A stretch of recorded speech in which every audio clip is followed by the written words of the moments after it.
sexual impulses. They will either watch pornography all day long or end up getting a girl they don't even like pregnant. And this is exactly why sexually disciplined men have more time, have more money, and end up dating the women of their dreams. They get everything they want. And in today's video, I'm going to show you how you can become sexually disciplined so you can get everything you want as well. Let's start with the pornography pandemic. uyu munsi tugiye kurebera hamwe nari ndimo ndeba kuri internet mbona ino video mbona ni nziza mbona nabagezaho ibiyirimo kubera ko yari kuvuga ku bintu bijyanye n'amafilme y'urukozasoni ukuntu ari kugenda afata urubyiruko akaruhindura uko ashaka. Uyu turi kumwe wari uri gukora ikiganiro no mu YouTuber yaratangiye ati pornography ni ijambo abantu benshi badakunze kumva ndetse n'iyo urivuze ufatwa nabi muri societe. Akomeza agira ati nyamara ikomeje kwangiza urubyiruko ku kigero cyo hejuru ndetse n'ababikora n'abakora izo filme z'urukozasoni barushaho kwinjiza amafaranga menshi cyane. Nyamara hari ikintu kugeza ubu ngubu kitarasobanuka kuko abenshi nubwo bayinjiza gutyo mu bazikina bapfa bakiri bato kandi impfu bapfa ziba ziteye urujijo kuko nta mpamvu ifatika ibigaragara yateye urwo rupfu. Abenshi bapfa bishwe n'ibiyobyabwenge, abandi biyahuye, abandi bimanitse, abandi bigenze gute, abandi barashwe. Ibintu nk'ibyo ngibyo nizo mpfu nyinshi zikunze kuba muri abo bantu bakina amafilme y'urukozasoni. Uyu munsi rero akomeza avuga ati uyu munsi ngiye kubagezaho bimwe mu bintu bivugwa kuri filme z'urukozasoni cyangwa se biba muri industry ya pornography urubyiruko rukomeje kwishoramo muri iyi minsi, nyamara bakajyamo badatekereje ingaruka zishobora kubabaho nyuma y'uko bamaze kugeramo. Rero akomeza agira ati reka ngaruke dutangira tuvuga kuri iki cyorezo cya pornography cyangwa se we yabyise ngo ni pandemic, ni pornography pandemic. Pornography became mainstream in the mid-1990s alongside with the internet. Fast forward to today, 2024. According to a study, more than 98% of men watch pornography on a regular basis. But it gets worse, because another study found. Akomeza agira ati ubundi filme z'urukozasoni zatangiye kujya kuri internet mu mwaka mbere si uko wenda zitabaga ariko ntago zabaga kuri internet. Ati zatangiye kujya kuri internet mu mwaka w'1995 ku rubuga rwitwaga sex.com rw'umugabo witwaga Gary Kremen. Guhera icyo gihe kugeza ubu yari ari kugira ikigereranyo cyo muri 2024 ari kuvuga ati guhera icyo gihe mu 1995 kugeza muri 2024 ibyegeranyo by'abashakashatsi batandukanye byagiye bigaragaza ko 98% by'abagabo bari hagati y'imyaka 18 na 25 barebye filme ubwo n'abagabo. Iyo tuvuze abagabo ubwo n'abagabo n'abasore muri rusange bari hagati y'imyaka 18 na 25 barebye filme z'urukozasoni inshuro byibura imwe mu buzima bwabo. Watch pornography every day.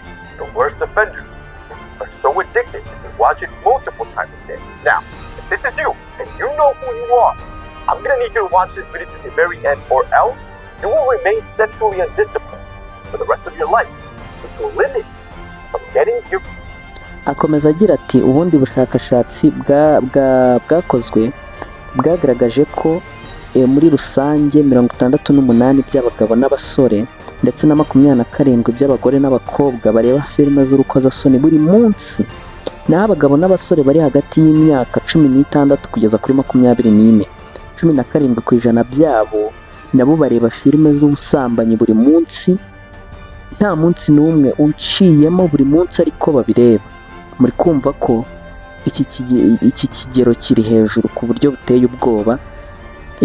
Ushobora kuba uri muri abo ngabo cyangwa se ukaba wabitekerezaga, ariko iki kigero giteye ubwoba kuba hari abantu babaye chronique na filme pornographique ku buryo bazireba buri munsi badasiba.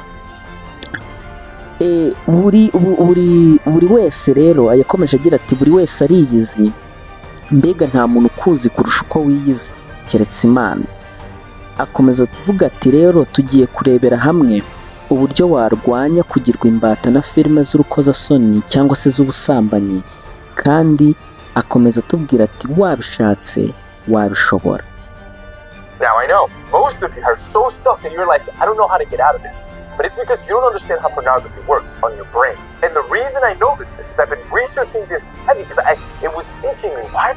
yakomeje agira ati uzi neza ibyo filime z'urukozasoni zikorera ubwonko bwawe. Hari indwara bita hypersexual disorder, iyo ndwara nayiburiye ikinyarwanda nayishyiramo, ariko muri rusange ni indwara uba wararenzwe nazo ku buryo zigutegeka cyangwa se mbega zo zikagutwara ukumva ko ari cyo kintu cya mbere gifite agaciro. Nk'urugero, waba uri mu kazi wabitekereza ukaba wakwibeta ukajya muri toilette cyangwa se ahandi hantu wiherereye wenyine, ukaba wabanza ukazireba ukumva ari bwo umutima wawe ugize amahoro, ukongera ukagaruka ugakomeza ugakora. Noneho kuzirebera kuri murandasi rero byatumye zirushaho kurebwa n'abantu benshi kandi zikabagira imbata, aribyo bita AAA influence. Guys, so many of you losing the daily battle to this. And during my deep research, I came across one of the largest reviews ever done on pornography. What they found is that the biggest reason as to why men watch porn is because of something they call the AAA influence, which stands for affordability, accessibility, and anonymity. Yakomeje agira ati nk'uko nari maze kubivuga ngo impamvu ziriya filime z'urukozasoni zagize cyangwa se zageze ku rundi rwego, zafashe urwego rurerure, ati bituruka kuri influence yitwa AAA cyangwa se AAA influence. Ni ukuvuga ngo ni triple, ubwo muri kumva ni A eshatu cyangwa se ni A eshatu. A ya mbere ihagarariye affordability, A ya kabiri igahagararirwa na accessibility, A ya gatatu igahagararirwa na anonymity. My goal now is to show you how to offset each of those influences with AAA so you can finally get control and become sexually disciplined. Start with the first step. Introduce filters to get rid of the affordability. Yakomeje avuga ati affordability cyangwa se tugenekereje mu buryo bwo mu rurimi rw'iwacu twavuga ko affordability ari ukuboneka kw'ikintu cyangwa se koroha kubona ikintu. Yarakomeje avuga ati affordability, ati byaroroshye cyane kuba umuntu wibereye iwe mu rugo yakwaccessinga ayo ma content cyangwa se ayo mafilime y'urukozasoni ari kuri internet yibereye iwe, atarinze ajya avuga ngo ndajya kuyagura ahantu hanaha, ahubwo we akajyaho akareba, yamara kureba akareba ibyo ashaka atiriwe aruha cyangwa se ngo ajye kuyashakira ahandi, mbega bikaba bimeze nk'aho bimworoheye kuba yabibona. Arongera aravuga ati A ya kabiri yahagarariye accessibility. Ati accessibility ni ukuvuga ngo kubigeraho biroroshye, kugera kuri ayo ma website biroroshye, kuba wareba ibiyariho biroroshye. Ibyo bigatuma umuntu wamaze kugerageza kubijyamo kuba yabyiyaka biragoye kubera iyo mpamvu. All the porn you could ever want is free, which is why the first major influence that porn has on you is its affordability. Obviously, you can't decrease the financial affordability of something that's already free. Akomeza atubwira ati rero hari uburyo wakoresha ugatandukana no kureba filime z'urukozasoni. Ati uburyo bwa mbere ugomba gushyira filter muri phone yawe igihe cyose ugiye accessinga izo website ziriho amanude cyangwa se ama naked pictures cyangwa se ama sex videos. Ni ukuvuga ngo engine yawe ikabikwangira kubera ko washyizemo filter muri telefone yawe itakwemerera kuba access kuri ibyo ngibyo. Ati ibyo ngibyo bizagufasha kuko naho byaba bikurimo gute nujya ku accessinga ayo ma website bakabanza kukwereka iyo wani, uzahita wibuka ko ari bibi tugiye gukora, bityo wigarure ntukomeze ngo ugende wa accessinge izo website. Akomeza avuga ati kandi ikindi cya kabiri kigomba kugufasha cyane mu buzima bwawe bwa buri munsi, ati nuko abantu benshi bafite inshuti zabo cyangwa se bafite abantu bizera. Tugomba kureba umuntu wizera cyangwa se inshuti yawe ukamuganiriza kuri icyo kibazo, ukamubwira uko bimeze, ndetse ukanamubwira akagufasha, akaba yakugira inama cyangwa se akagufasha mu bundi buryo kugira ngo ubashe gutandukana no kureba ayo mafilime y'urukozasoni. Ati kandi ikindi nk'abantu bemera Imana cyangwa se abantu bajya gusenga, hari abapastor, hari abakozi b'Imana benshi batandukanye, bashobora kugufasha, igihe ushobora kugenda ukabwira ikibazo bakaba bagufasha kandi rwose ukabasha kuba wabivamo cyangwa se ukabasha kuba wabireka. Arongera akomeza avuga ati kandi hari n'abaganga inzobere zibisobanukiwe ushobora kugenda ukaziganiriza kuko ni ukuvuga ngo bakaba bakugira inama bakagufasha kugira ngo ubashe kuva muri ubashe kuva mu gukoronizwa n'ibyo ngibyo. Komeza avuga ati kandi ikindi cya gatatu, ushobora kwiha igihe runaka utareba filime z'urukozasoni ukareba ko byibura byo wabishobora, kuko kureka filime z'urukozasoni ni urugendo, ntabwo ari ibintu wabyuka mu gitondo ngo uvuge ngo ndaziretse ngo kuko uhita ubireka. Ntabwo bishobora kubaho, ariko nanone bibaho ku kigero gitoya cyane. Ni ukuvuga ngo ushobora kuvuga ngo nihaye icyumweru ntazireba, icyo cyumweru ukakirangiza none ugahita uvuga uti reka nihe n'ukwezi nako wakurangiza ugahita uvuga uti reka nihe amezi 3 gutyo ukagenda uzamura ikigero, bityo bikagufasha kugenda ureka kureba izo filime pornography. They show you how to decrease the time and energy affordability of watching pornography through your service provider. To start, get in contact with your network provider over the phone or via email. Then, you will want to ask your network. Akomeza agira ati wakwibaza ngo ubundi kureka filime z'urukozasoni byakumarira iki cyangwa se byagufasha iki kuba wareka kuzireba ukaba mu buzima busanzwe, ese byakumarira iki? This addiction with high-level information. Now, if you follow what I'm telling you, you will now have the AAA of influence completely under control. And because of that, you will experience a ton of benefits in your life. Don't believe me? Well, according to data from Xvideos, which is one of the largest pornography sites in the world, the average man spends around 17 minutes a day watching. Yatangiye avuga ati ikintu cya mbere byagufasha kureka kuzireba, ati wa mwanya wataga cyangwa se wa mwanya wafataga uzireba ureba izo filime wawukoresha ibindi bikorwa kandi bishobora kukugirira akamaro. Kuko hari ubushakashatsi bwakozwe bugaragaza ko byibura abantu bashobora kureba filime pornographique bashobora kuzireba iminota 17 ku munsi. Uri kumva iminota 17 ku munsi ni ukuba n'iminsi 7 igize icyumweru, warangiza ugakuba ibyumweru 4 bigize ukwezi, ukaba wakuba amezi 12. Ukumva ko ni igihe kinini ku buryo ushobora kugikoresha mu bindi bikorwa kandi bikakugirira akamaro. Akomeza avuga ati cya kabiri, kuzireka bizagufasha kugarura ubushobozi bw'ubwonko bwo gutekereza ndetse no kubika amakuru, kubera ko ubushakashatsi bwagaragaje ko abantu bareba filime z'urukozasoni cyangwa se pornography batakaza ubushobozi bwo kwibuka ndetse no kugira amarangamutima. Ubushakashatsi bwakozwe, ndibutse ko ubushakashatsi bwagiye bukorwa mu bihe bigiye bitandukanye, ariko abashakashatsi bagiye babukora bavuze ko byibura umuntu wakoresheje cyangwa warebye filime pornographique cyangwa se filime z'urukozasoni akenshi na kenshi atakaza ubushobozi bwe bwo gufata mu mutwe cyangwa se bwo kwibuka, kandi akanatakaza ubushobozi bw'amarangamutima, kuba wagira amarangamutima, kuba wajya mu rukundo ugakundana cyangwa se kuba byagenda gute.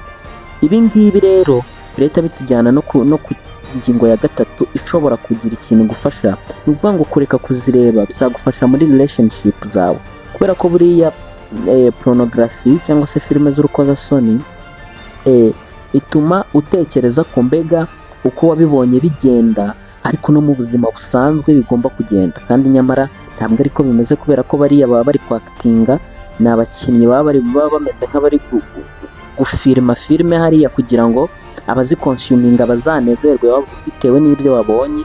Rero niyo mpamvu ntago biriya byo muri yakomeje avuga ati ntago biriya uba ubona ntabwo ariko kuri koko, ahubwo hari ukundi kuri kuba kuri aho hanze. Ati biriya ni filime baba bakinnye kugira ngo wowe urebe cyangwa se kugira ngo wowe wishime, ariko ubundi ntabwo ariko biba bimeze mu buzima busanzwe. You by simply removing pornography from your bed, create a list of 5 long-term goals like finding a quality woman you can marry or starting a family. Then, inside each of those goals, I want you to think and write.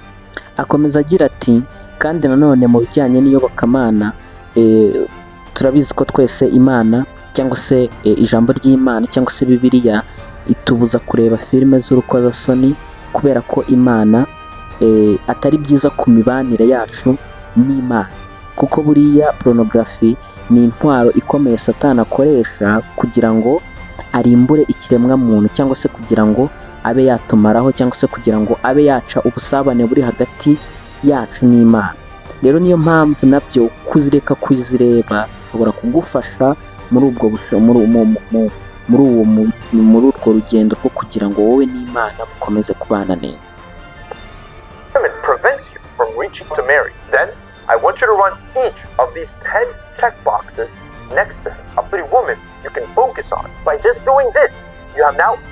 Akomeza avuga ati nushyira mu bikorwa ibi tumaze kuvugira hano uzabasha gutsinda kwigarurirwa na filime z'urukozasoni, kandi ushobora kubigerageza n'ejo ukongera ukabigerageza, kubera ko ushobora kubigerageza none ugatsindwa ariko ejo wabigerageza bikagenda neza. Akomeza avuga ati nta mpamvu yo gucika intege, ugomba gukomeza ukagerageza kugeza igihe uzabona ko uyitsinze burundu, mbega itakiyobora ubuzima bwawe, ahubwo zitakiyobora ubuzima bwawe, ahubwo ari wowe usigaye wifatira imyanzuro, wikontorora, mbega ibintu nk'ibyo ngibyo byose ari wowe ubyimenyera, nta kindi kintu kigize kikubangamiye mu buzima bwawe. Time, more money, and more motivation to get everything else you want in life. And why did you have all this? Because you listened to your brother and you became sexually disciplined and have access to everything. I want you to save this video. Akomeza avuga ati ibyo ngibyo byose nubirangiza bizagufasha kubona umwanya wo gukorera amafaranga ugatera imbere, ati kandi ukagira sexual discipline, cyangwa se ukagira kwitwararika gukwiriye, ukagira discipline ku bijyanye na sex cyangwa se ku bijyanye n'imibonano mpuzabitsina, ati kuko burazira filime zica ibitekerezo byacu cyane. Rero akomeza avuga ati twese hamwe cyangwa se nk'abantu bose dukwiriye gushyira imbaraga mu kugira ngo turwanye iyo industry ya porno cyangwa se yo gukina amafilime y'urukozasoni, kubera ko ikomeje kujyana abantu benshi cyane kandi ugasanga ntabwo bigenze neza, ugasanga n'ibyo bari kubiba mu bandi nabyo biteye ikibazo. Rero niba warabaye porn addicted cyangwa se waratwawe nazo ukunda kuzireba, iyi video ni iyawe kugira ngo uyumve unayirebe, byibura ugerageze nawe ubivemo, ubashe gutera intambwe ugira ahandi hantu ugera, cyangwa se ukaba uzi mugenzi wawe ubibamo byabagize imbata adashobora kubivamo. Ni byiza ko wakimusharinga cyangwa se ukamubwira nawe akabasha kwiyumvira, akumva uburyo ashobora gutera intambwe akaba yava muri iyo ngeso yo kureba filime z'urukozasoni. God bless you all. See you next time.